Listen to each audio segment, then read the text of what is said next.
মেয়েরা আমরা আজকে লিও টলস্টয়ের 3 কোয়েশ্চেন্স গল্পটা পড়ব। 3 কোয়েশ্চেন্স কথার অর্থ হচ্ছে 3টি প্রশ্ন। লিও টলস্টয়, নিকোলায়েভিচ টলস্টয়, যিনি মূলত লিও টলস্টয় নামেই বেশি সুপরিচিত ছিলেন, তার জন্ম হয়েছিল 1828 সালের 9 সেপ্টেম্বর রাশিয়াতে। তিনি 4 ভাইয়ের মধ্যে সবচেয়ে ছোট ছিলেন। তার যে সমস্ত উপন্যাসগুলো রয়েছে তার মধ্যে সবচেয়ে বিখ্যাত উপন্যাস হচ্ছে ওয়ার অ্যান্ড পিস।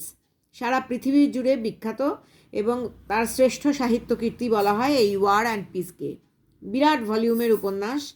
তারপরেও তিনি সামাজিক বিষয় নিয়ে অ্যানা কারেনিনা নামে আরও একটি উপন্যাস লেখেন, যেটিও যথেষ্ট বিখ্যাত হয়েছিল। তারপর পরবর্তী সাহিত্যকর্মের মধ্যে তার ডেথ অফ ইভান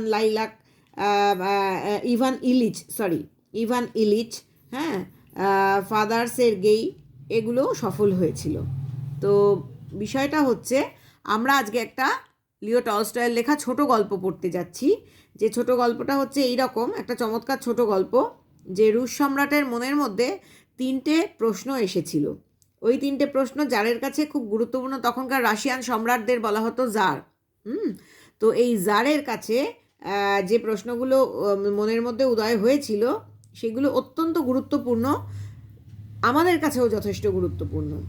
মানুষের কিছু সাধারণ নৈতিক মূল্যবোধ থাকা উচিত, এবং তিনি যে প্রশ্নগুলো জিজ্ঞাসা করেছিলেন জার, শেষ পর্যন্ত তিনি সন্ন্যাসীকে জিজ্ঞাসা করেন এবং সন্ন্যাসী তার যে উত্তরগুলো দিয়েছিলেন সেইগুলো একটা অর্থবহ জীবনের মূল বিষয়কেই তুলে ধরে। আমরা এবার গল্পটা পড়তে শুরু করব। দেখো, it once occurred to a certain tsar, কোনো এক জারের মনের মধ্যে হঠাৎ করে এসেছিল যে that if he always knew the right time to begin everything, যে তিনি যদি সবসময় জানতেন সঠিক সময় কোনো কাজ শুরু করার জন্য কোনটা, অর্থাৎ কোনো কাজ শুরু করার সঠিক সময়।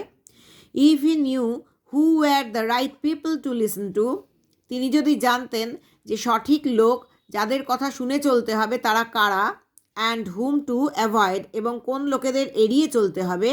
And above all, if he always new what was the most important thing to do, এবং সবচেয়ে ওপরে বা সর্বোপরি তিনি যদি সবসময় জানতেন যে সবচেয়ে গুরুত্বপূর্ণ বিষয়টি কী, যেটা তাকে করতে হবে, অর্থাৎ সবচেয়ে গুরুত্বপূর্ণ কাজ কোনটা, সেটা যদি তিনি আগে থেকেই জানতেন বা সবসময় তিনি সেটা জানতেন, he would never fail in anything he might undertake, তাহলে তিনি তার কোনো উদ্যোগেই ব্যর্থ হতেন না। যে উদ্যোগই তিনি নিতেন সেই রকম কোনো উদ্যোগেই তিনি ব্যর্থ হতেন না। অর্থাৎ দেখো কী কী প্রশ্ন, মৌলিক 3টে প্রশ্ন, যে সঠিক কোনো কাজ শুরু করার সঠিক সময় কোনটা, কোন লোকেদের কথা শুনে চলতে হবে এবং কোন লোকেদের এড়িয়ে চলতে হবে, অর্থাৎ সঠিক সঙ্গ কোনটা, এবং সর্বোপরি সবচেয়ে গুরুত্বপূর্ণ কাজ কোনটা, সবচেয়ে গুরুত্বপূর্ণ বিষয় বা কাজ যেটা করে ফেলতে হবে সেটা। এই 3টে যদি তিনি উত্তর জানতেন তাহলে তিনি যে কোনো উদ্যোগ নিলে তাতে সফল হতেন এবং কোনো কাজে ব্যর্থ হতেন না। And this thought having ochre to him, এই চিন্তাটা তার মাথায় আসার পরই, he had it proclaimed throughout his kingdom that he would give a great reward to anyone who would teach him what was the right time for every action.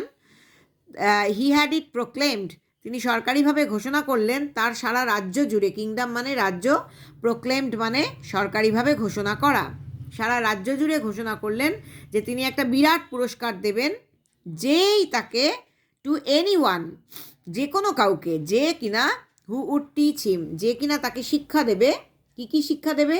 What was the right time for every action, যে কোনো কাজের সঠিক সময় কোনটা, and who are the most necessary people, কারা কোনো মানুষের জীবনে সবচেয়ে প্রয়োজনীয় মানুষ, and how he might know what was the most important thing to do, এবং তিনি কিভাবে জানতে পারবেন যে সবচেয়ে গুরুত্বপূর্ণ কাজ কোনটা যেটা তাকে করে ফেলতে হবে। এই 3টে প্রশ্নের উত্তর যদি কেউ তাকে দেয় তাহলে তিনি যেই হোক না কেন সে তাকে একটা বিরাট পুরস্কার দেবেন। And learned men came to the tsar, শিক্ষিত লোকেরা, জ্ঞানী লোকেরা তার কাছে এলো, জারের কাছে এলো। But they all answered his questions differently, কিন্তু তারা সবাই তার প্রশ্নগুলোর উত্তর আলাদা আলাদাভাবে দিতে লাগলো। আজকে এই পর্যন্তই থাক।